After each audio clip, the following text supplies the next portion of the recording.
The morning they called me a criminal, I was cleaning the chemical residue off my boots. I didn't even know my name had appeared in the news until my neighbor showed me his phone.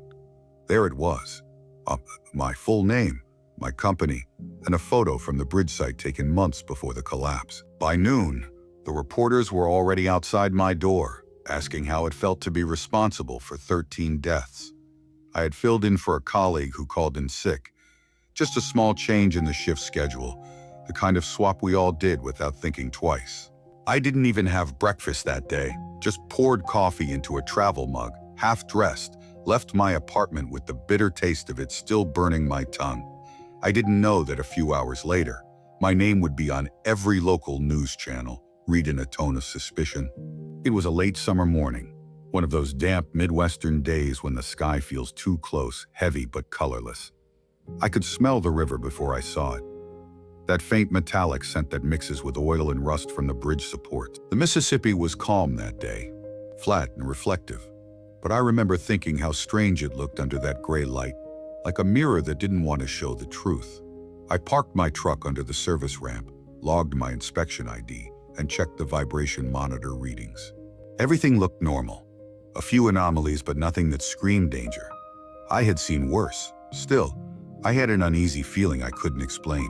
I'd been an engineer long enough to trust numbers, but sometimes your instincts notice the quiet things that data can't. The bridge had stood for decades, built in an era when materials were cheaper and maintenance budgets thinner.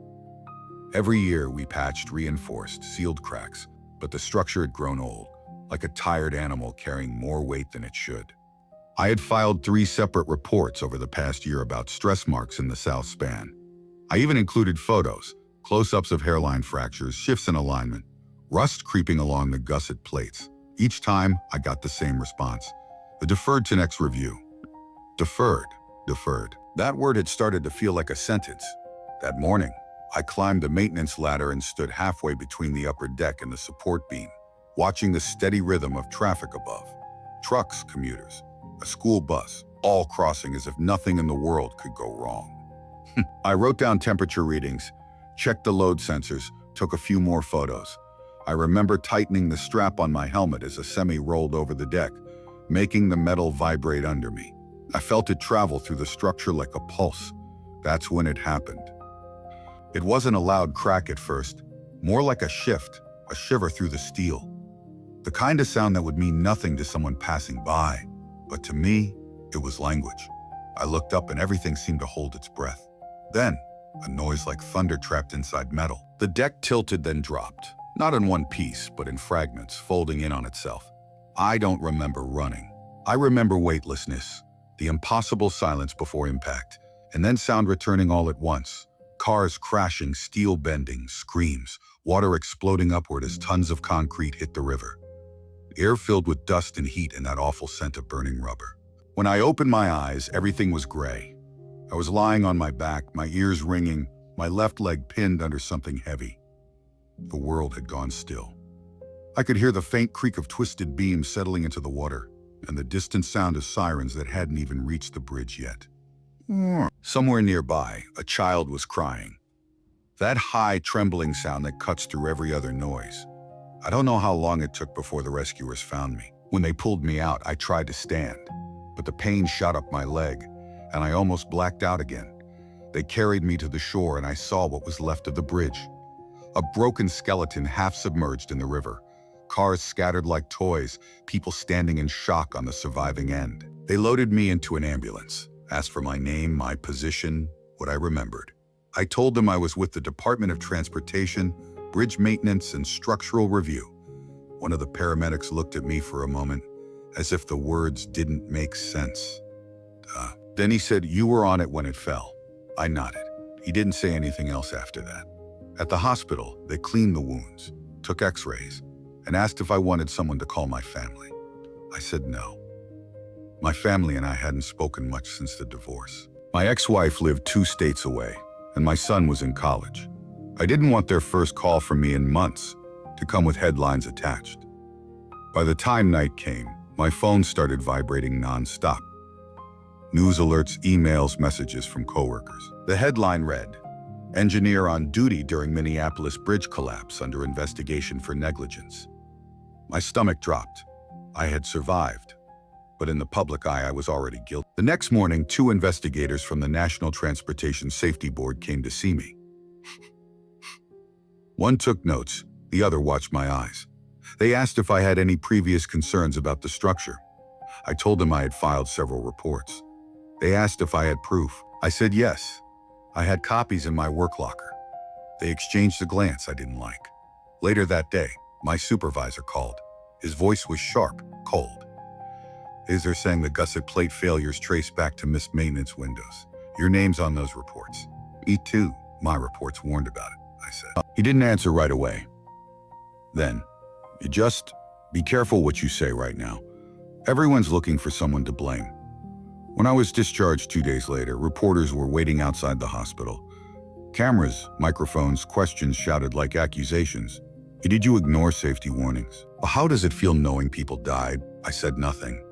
Just walked to my truck, legs still weak, and drove home. That night, I couldn't sleep. I kept seeing the bridge fall, frame by frame, the school bus, the truck, the white car that vanished into the river. I remembered the faces of the drivers I'd passed minutes earlier, and the thought that haunted me was simple. I could have done more. In the silence of my apartment, surrounded by unopened mail and the faint hum of the refrigerator, I replayed every decision I'd made over the past year. Every report I'd filed, every time I'd been told to wait, to postpone, to defer. It was like watching a slow-motion disaster you tried to stop, but no one listened. I wanted to believe that truth would matter, that my records would clear me.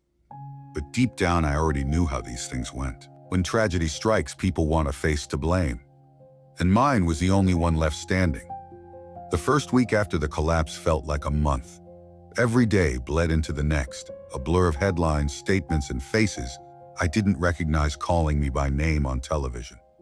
I stopped turning on the TV. It didn't matter anyway. My phone lit up with news alerts, coworkers' texts, and messages from numbers I didn't know. Some were supportive, but most weren't. The people died because of you. Should have done your job. 20 lives, you could have stopped it. I deleted the messages, but they kept coming. I changed my number, but it didn't help. Even my apartment building felt smaller. The neighbors, who used to nod when we passed in the hallway, now avoided eye contact. One day, someone taped a newspaper clipping to my door. The headline read, "State engineer under fire after I-35W collapse." Someone had circled my face in red ink. I started keeping my blinds closed.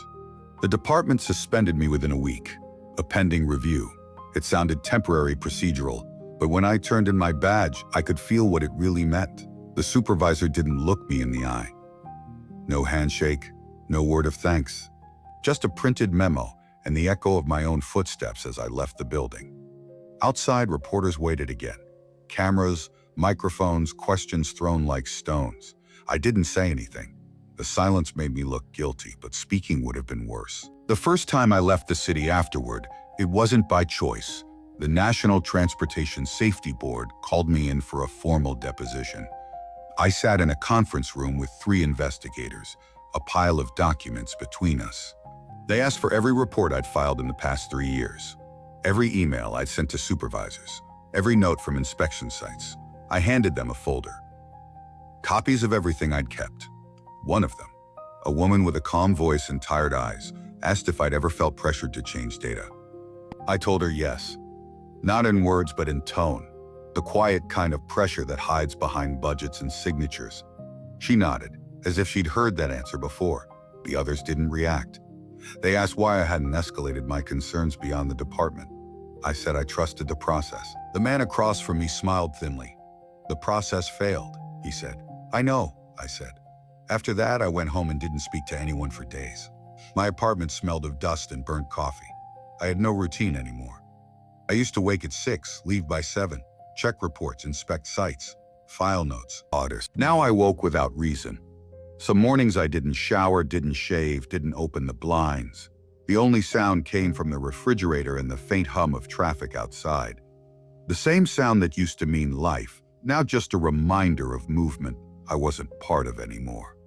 The first lawsuit came 2 weeks later. A thick envelope dropped through my mail slot. Civil claim, Negligence resulting in wrongful death. The name on the plaintiff line was a woman I'd never met. Her husband had been driving a truck that morning. I sat on the floor, the envelope open beside me, reading the words over and over. A failure to act. It didn't say a failure to be heard. Lawyers called. I hired one. His name was Aaron Feld, a tall man with glasses too clean to trust, but he seemed competent. He told me not to talk to the press, not to post anything, not even to apologize. You didn't cause the collapse, he said. But the design flaw goes back decades. They'll figure that out soon. I wanted to believe him. But the more I read, the more I saw how easily truth could be buried under paperwork. He explained the politics of it. The bridge had been built in the 1960s, a design with known weaknesses, reinforced multiple times over the years but never fully replaced because funding was always delayed.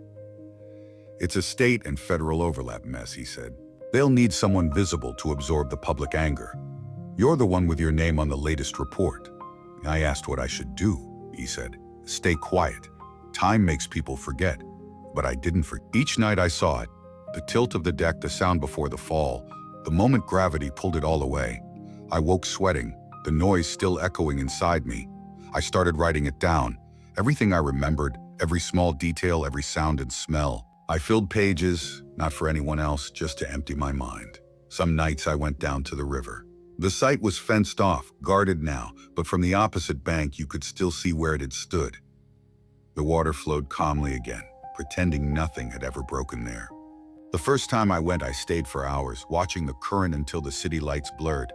I wondered how something so constant could carry so much memory beneath its surface. Weeks passed, the investigation expanded. Experts appeared on TV, each with different theories. Design flaw, overweight trucks, delayed maintenance. My name always came up, sometimes directly, sometimes as the responsible engineer. My face became part of their graphics. Then one day, the news anchor said something different. The Minnesota Department of Transportation confirms early reports indicating structural deficiencies dating back to 1999. For a moment, I felt relief. Maybe the truth was surfacing, but the next sentence buried it again. However, sources suggest maintenance oversight may have worsened the failure. Oversight, another word that meant me. I stopped answering my phone altogether. Even old friends gave up. My son Daniel called once. I didn't pick up. He left a message. Dad, just let me know you're okay. I listened to it 3 times before deleting it. I didn't want him to carry my name like a burden. The world moved on faster than I expected. The funerals ended. The headlines shrank. New stories filled the air. But the silence that followed wasn't peace. It was emptiness. The kind that makes you hear your own heartbeat too clearly. Then one afternoon, there was a knock at my door. It was the investigator, the woman from the deposition. She stood in the hallway with a file under her arm. Can I come in? She asked. I nodded. She said she wasn't supposed to show me the file, but she did anyway. Inside were photos, corroded gusset plates, missing bolts, inspection notes from before my tenure. You weren't the first to notice the weakness, she said. There were warnings long before your reports. They were archived. Oh, why didn't they say that publicly? I asked. Because it complicates accountability, she said quietly. And no one wants complicated. She left the file with me for a night, told me to give it back the next day. I didn't sleep that night. I went through every page, reading the signatures, the stamps, the old memos. People had seen it coming for years. People had written about it and been ignored, same as me. The next morning, I returned the file.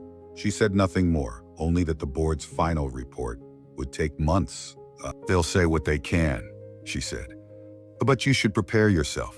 Truth doesn't always change outcomes. When she left, I realized something strange.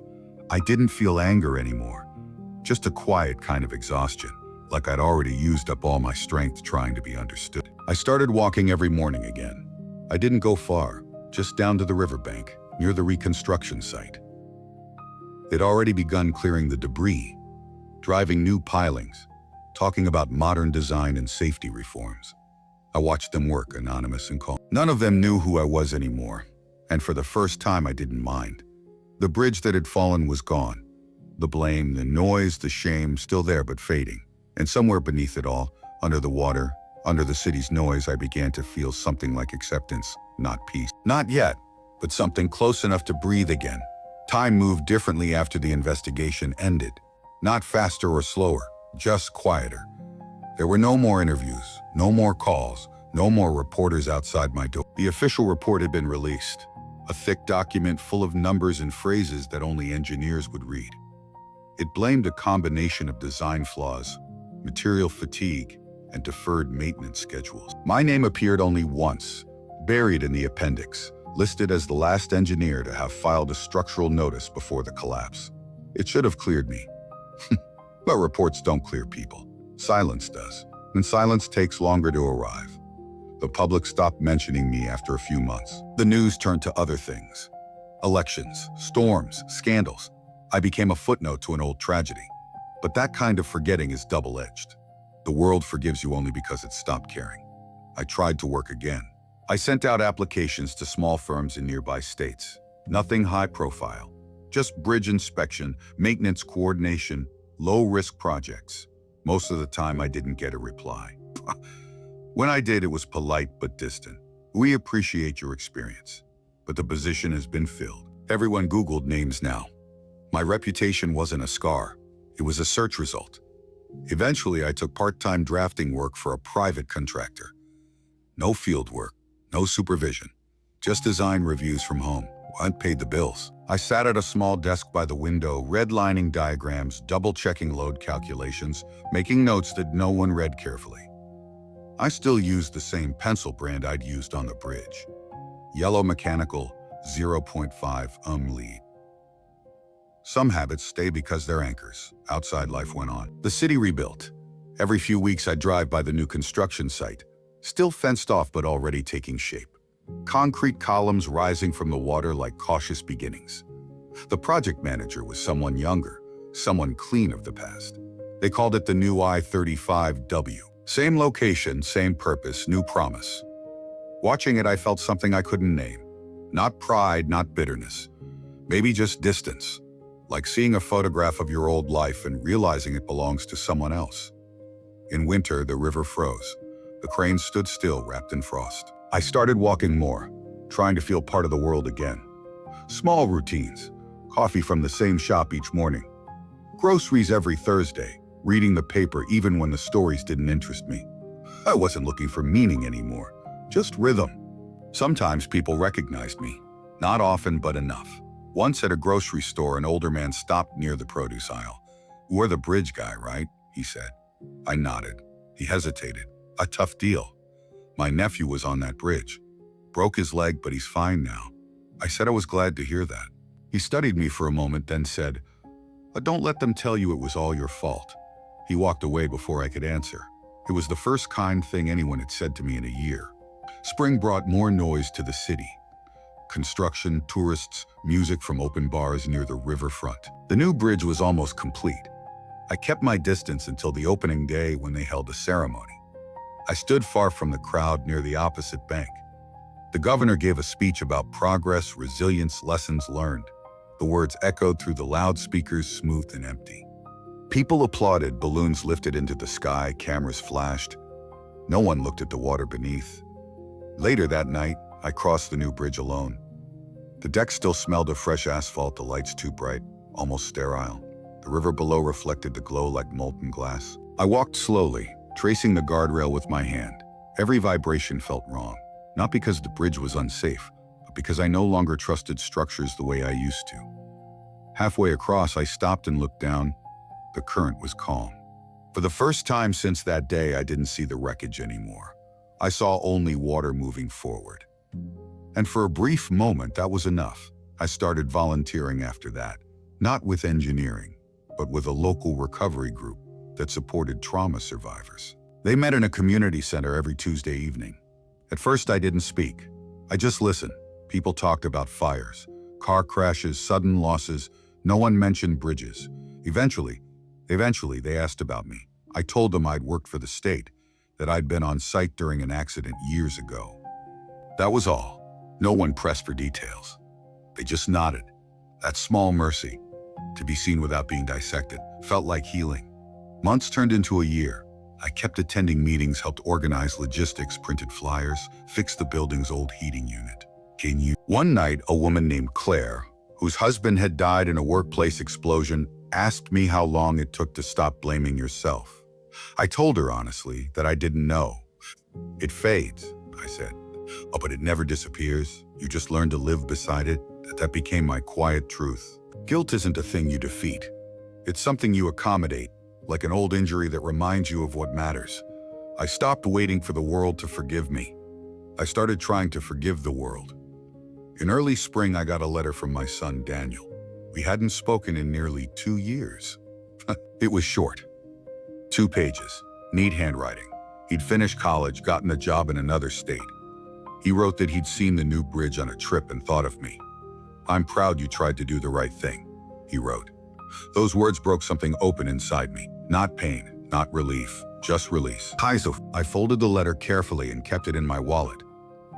A few months later, the NTSB released a supplementary report, less publicized, more technical. It confirmed what we'd always suspected. The original design had critical gusset plate deficiencies, worsened by added weight from later modifications. No mention of negligence, no human blame, no apology either. But it was enough. Not as proof, not as revenge, just as closure. A document that quietly said you were right. Now, when I pass the bridge, the new one shining in sound, I don't feel anger. I feel something simpler. Gratitude that it stands, that people cross it without fear. Maybe that's all engineering ever was. Building things that let others move forward, even when you can't. At night, I sometimes dream of the old bridge.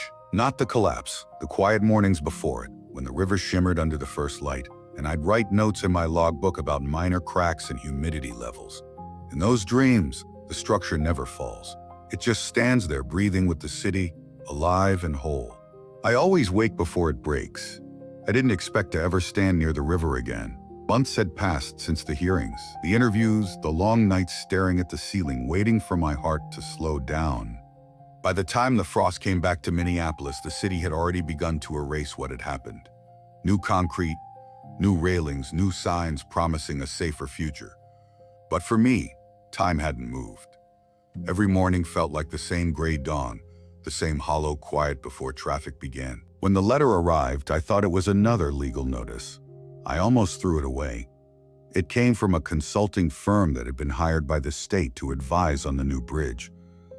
They wanted me to review preliminary load calculations. At first, I laughed, out loud alone in my kitchen, because it felt absurd to ask the man blamed for the last collapse to check the math for the new one. But later that night, I couldn't sleep. I kept imagining someone else making the same mistakes, someone new whose name would end up on another headline. The next morning, I called the number on the letter. They didn't seem to recognize my voice, or maybe they pretended not to. They just told me the position was temporary, remote, and fully optional. I didn't even have to show up. Still, when I printed out the plans, my hands shook. Not because I feared the equations.